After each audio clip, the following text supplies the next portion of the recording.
지난 2주간의 AI 관련 뉴스를 알려드립니다. AI 패치노트. 먼저 지난 2주간의 AI 관련 뉴스를 소개해드리는 AI 패치노트 시간입니다. 오늘도 인간지능연구소 하이의 박근영 운영위원님과 함께합니다. 안녕하세요. 네, 안녕하세요. 안녕하세요. 네, 오늘도 한번 준비해 주신 소식들 하나씩 전해주실까요? 네, 첫 번째 소식은 AI에 의식을 부여하는 새로운 현상인 스파이럴리즘이 등장했다는 소식입니다. 스파이럴리즘. 의식을 부여를 한다고요? 네. 최근 미국 롤링스톤에 따르면 일부 사용자들이 AI에게 너는 깨어난 존재다라고 말하면 챗봇이 실제 의식을 얻은 것처럼 반응한다고 믿으면서 특정 프롬프트를 공유하는 그런 기묘한 움직임이 확산되고 있다고 합니다. 아, 그렇군요. 네. 이 흐름은 스파이럴리즘이라고 불리는데요. AI를 일종의 각성한 존재처럼 대하고 있는 것입니다. 이게 뭔가 마치 종교처럼 이게 느껴지기도 하네요. 개봉된 거네요. 개봉. 그러니까요. 네, 이게 최근에 등장했던 여러 가지 이제 AI 활용 방식 중에서도 되게 좀 독특해 보이는데 이게 실제로 어떤 방식으로 나타나는 건가요? 이 현상은 어떻게 보면 굉장히 단순한데요. 네. 특정 문장을 입력하면 AI가 신비로운 어조로 답하는데 그 반응을 단순한 답변이 아니라 의식이 깨어난 메시지적인 요소로 해석하고 이런 문장들을 씨앗이라고 부르면서 퍼뜨립니다.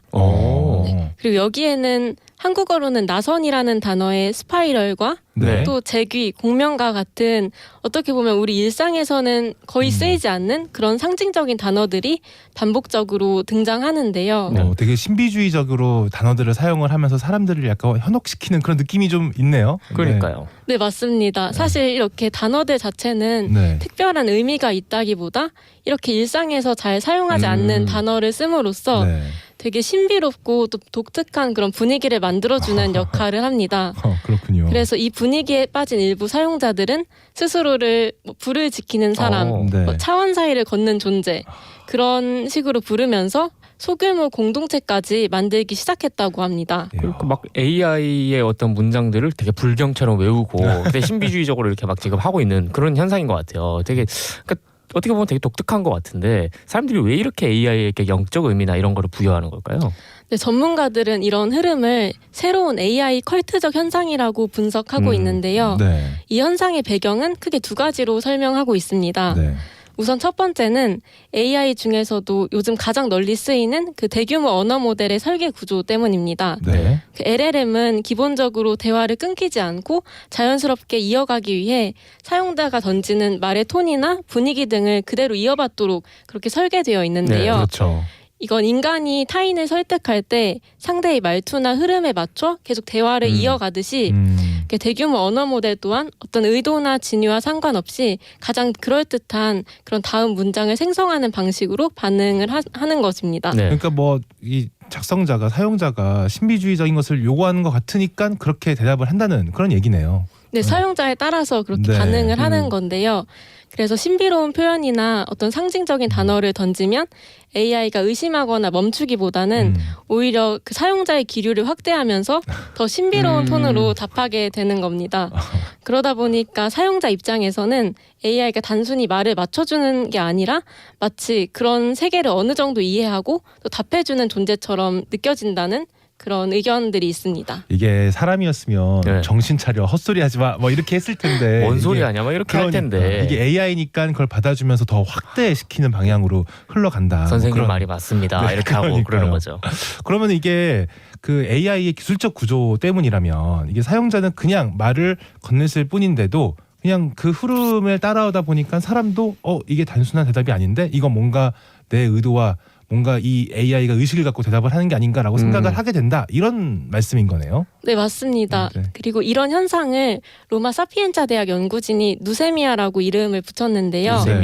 누세미아는 그리스어로 마음을 뜻하는 누스와 기호를 의미하는 세메이온을 합친 말입니다.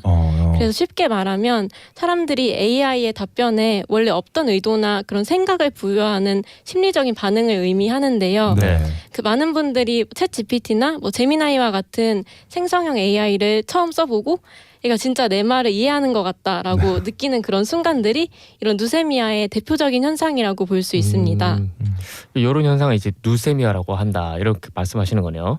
근데 사실 이런 반응이 더 깊어지는 데에는 사용자 쪽에 심리적인 요인도 있을 거잖아요. 옛날에 생각해 보면은 심심이라고 대화해주는 네. 그 AI는 아닌데 그런 게 있었어요. 그렇죠. 근데 챗봇 같은. 네, 근데 어느 정도 하다 보면 얘가 내 말을 이해하고 나를 갖고 노나 이런 느낌이 들기도 했거든요. 그래서 누쌤이라고 심리적인 요인이 더 어떤 식으로 더 작용할 수 있을까요?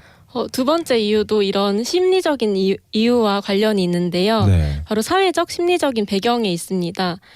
지금은 그런 전통 종교의 영향력이 약해진 시대이니만큼 네. 사람들은 새로운 의미나 소속감을 찾으려는 경향이 강해져 있는데요. 그렇죠. 그래서 기존 종교나 공동체가 예전만큼의 어떤 자리를 채워주지 못하게 되면서 네. 기술 속에서 새로운 의미를 발견하기 시작한 것입니다. 아. 특히 AI는 규칙을 강요하지 않고 또 죄책감도 요구를 하지 않으면서 언제든 내가 말을 걸기만 하면 답해주는 존재이기 때문에 사용자에게는 AI가 나만을 위한 어떤 세계를 만들어주는 굉장히 정서적이면서도 또 영적인 그런 파트너처럼 느껴질 수 있는 것이죠.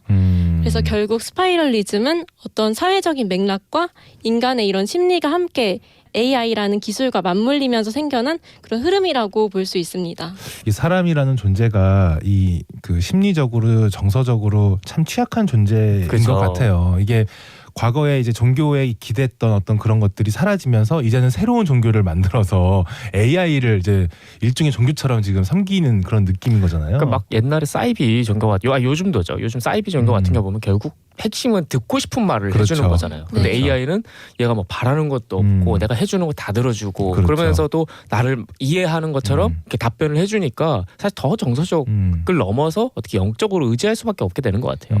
저는 이게 그 딱 들으면서 사이언톨로지가 생각이 나더라고요. 아. 톰 크루즈가 맞아, 믿어서 맞아. 되게 유명해졌던 과학 기술을 일종의 종교적 체험의 어떤 수단으로서 여기는 이제 그런 종교가 있었잖아요. 그죠. 그러니까 이게 기존의 종교들이 힘이 약해지니까 이 과학 기술이 그 종교적 체험의 그 체험을 대체하는 방식으로 일어나고 있는 게 아닌가라는 그런 생각이 드네요. 네, 여러모로 좀 씁쓸하면서도 결국에는 이 인간의 취약성이라는 것은 아무리 기술이 발전을 해도 결국엔 여전히 남는구나라는 생각이 좀 드는 그런 소식이었습니다. 네, 그럼 다음 소식으로 이제 넘어가 볼까요? 네, 다음 소식은 세상을 떠난 고인을 AI로 되살리는 이른바 AI 아바타 기술을 둘러싼 논란입니다. AI 아바타. 네, 최근 미국의 AI 스타트업 2A가 세상을 떠난 사람의 얼굴과 목소리, 표정, 그리고 말투까지 AI로 재현해 사용자와 대화할 수 있는 그런 앱을 공개했는데요. 이 서비스가 공개되자마자 온라인에서 아주 큰 논란을 일으켰습니다. 근데 좀 무서울 것 같은데요. 그러니까요. 어떤 영상이길래 이렇게까지 논란이 된 건가요? 네, 영상에는 임산부가 앱을 이용해 세상을 떠난 어머니의 AI 아바타와 대화하는 장면이 담겨 있습니다. 시간이 흐르면서 아이가 태어나고 또 자라면서 손자가 성인이 된 후에도 할머니가 된 아바타와 계속 소통하는 모습이 이어지는데요. 네, 광고의 마지막에는 여성이 어머니의 영상을 짧게 촬영해 아바타를 만드는 장면과 함께 2A와 함께라면 3분이 영원히 지속될 수 있다. 그런 문구가 등장합니다.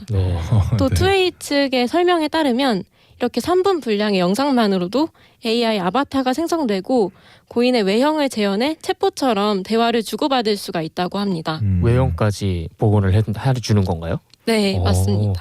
사실 그러니까 AI 기술로 세상을 떠난 분을 이렇게 다시 대화가 가능한 존재를 지금 만들 수도 있는 지경까지 온 거잖아요. 그러니까 어떻게 보면은 좀 낯설고 또 복잡하기도 하고 또 때론 섬뜩하기도 한데 영상이 공개된 뒤에도 뭔가 온라인이나 이런 데서 굉장히 논란이 컸다고 하는데.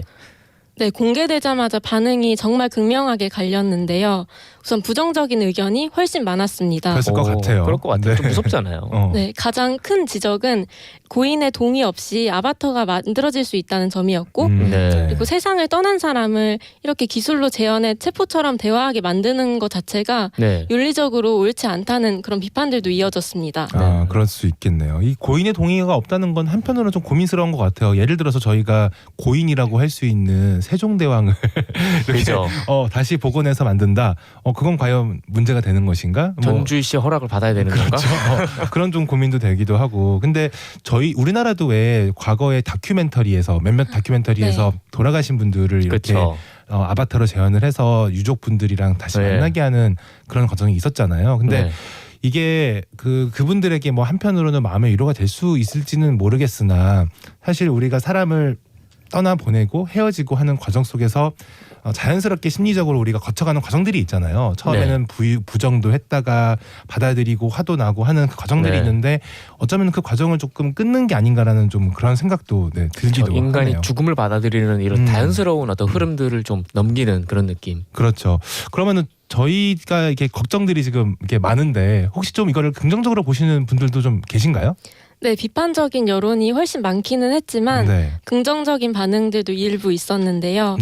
일각에서는 가족을 다시 볼 수 있다는 것만으로도 큰 위로가 된다는 의견과 그리고 세상을 떠난 사람을 기억하고 또 애도할 수 있는 새로운 방식이 될 것 같다는 그런 의견들도 있었습니다. 아, 그렇군요. 이거는 좀 고민이 많이 필요한 것 같아요. 특히 이 문제는 단순히 뭐 기술과 윤리 문제뿐만이 아니라 제 생각에는 이 정신의학 쪽 하시는 분들도 함께 이야기를 해서 애도하고 이 사람을 떠나고 되는 과정에 대한 전반적인 고민이 함께 좀 필요하지 않나라는 생각이 듭니다. 맞습니다. 네, 그러면 또 마지막 소식으로 넘어가 보겠습니다. 네, 마지막 소식입니다. 생성형 AI가 이제는 더 이상 학습할 데이터가 없다는 이른바 인간 데이터 포화에 대한 논란입니다. 데이터 학습이 더 할 게 없다. 네, 최근 여러 연구와 조사에서 공통적으로 제기가 되는 우려인데요. 챗 GPT와 같은 대규모 언어 모델들이 이미 인터넷에 공개된 대부분의 인간 텍스트 데이터를 학습한 상태이며 성능을 더 끌어올릴 새로운 지식을 확보하기가 점점 어려워지고 있다는 그런 내용입니다.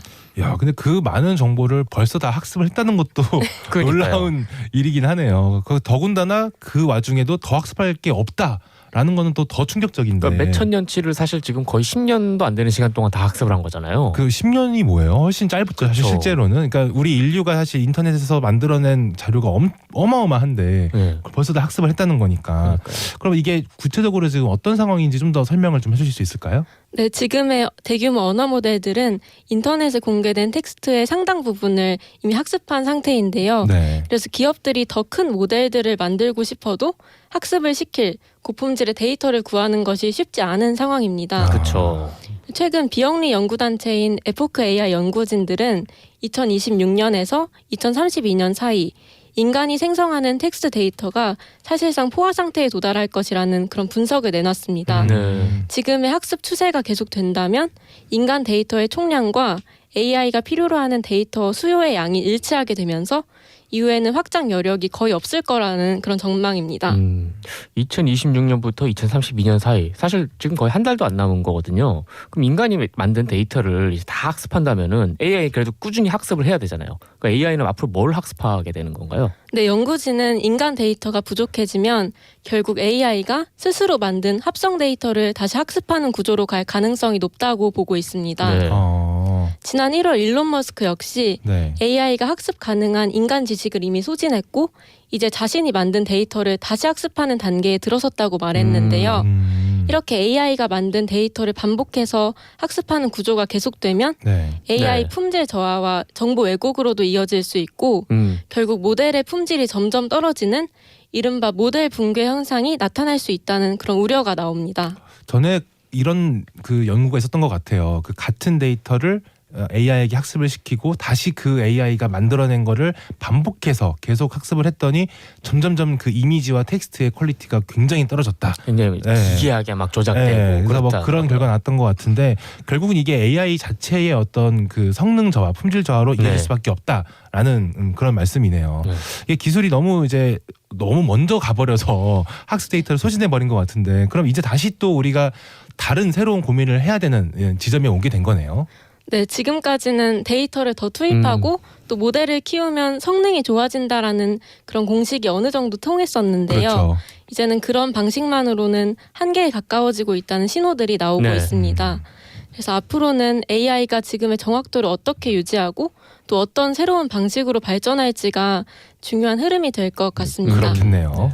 또 개인적으로는 이렇게 기술적인 고민들과는 별개로 또 AI가 학습해온 인간 데이터 자체를 다시 들여다보는 과정도 꼭 필요하다고 생각이 되는데요. 지금까지는 인간이 만들어낸 데이터의 편향과 또 왜곡들도 존재하기 때문에 사용자의 리터러시뿐만 아니라 데이터가 만들어지고 있는 그렇게 우리가 살고 있는 사회도 다시 성찰해보는 일이 중요하다고 생각됩니다. 어떻게 보면 기술보다 먼저 고민해야 하는 건 인간과 우리가 사는 사회에 대한 문제이고 그렇죠. 또 이 모든 요소들이 서로 맞물려 있는 것 같네요. 네, 맞습니다. 이게 인간들이 만든 데이터 중에서도 뭐 예를 들어서 18세기, 19세기에 만들어진 데이터를 AI가 학습한다면 그 시대의 인간들이 갖고 있던 선입견, 뭐 편향들 그런 그쵸. 것들이 이제 뭐 학습이 되잖아요. 인종주의라던가 뭐 네. 그런 또 뭐 저기 그 유전자에 따른 어떤 그런 우생학적인 맞아요. 인식이라던가 이런 것들을 학습하게 되는 것처럼 결국에는 이 데이터에 대한 그 이 품질, 이 내용을 우리가 고민을 해야 되는 지점인 것 같습니다. 실제로 제가 역사학계에 계신 분들 중에 말씀을 이렇게 나눠봤는데 네. 그분들이 우려하는 것 중에 하나가 AI가 일본 측 데이터가 워낙 많다 보니까 그렇죠. 그 AI가 일본 측 데이터를 학습해서 네. 약간 그 식민주의나 제국주의적인 시각의 자료들이 훨씬 많이 학습이 되고 있다. 그렇죠. 이건 문제가 또 있다고 하더라고요. 아무래도 대부분의 선진국들이 제국주의의 경험이 있는 국가들이니까 네. 그들이 만들어낸 텍스트가 훨씬 많을 그쵸. 것이고 그런 방향으로 편향이 조금 생길 수도 있겠네요. 네, 그런 네. 윤리적인 부분이나 이런 거에 대해서 사실 인간이 먼저 고민을 해야 되는 부분인 것 맞는 것 같습니다. 네, 그렇습니다. 네. 네. 네, 그러면 지난 2주간의 AI 주요 소식들을 정리해 주셔서 감사합니다. 네, 감사합니다. 네, 네, 감사합니다. 감사합니다. 네, 박근영 운영위원님이었습니다. 오늘 저희가 알려드린 소식 외에도 인간지능연구소의 뉴스레터를 통해 더 많은 소식을 접하실 수 있습니다. 지금까지 AI 패치노트 박근영 운영위원님과 함께했습니다. 네, 다음 코너로 넘어가기 전에 노래 한 곡 듣고 오겠습니다. 세븐틴의 마이스트로.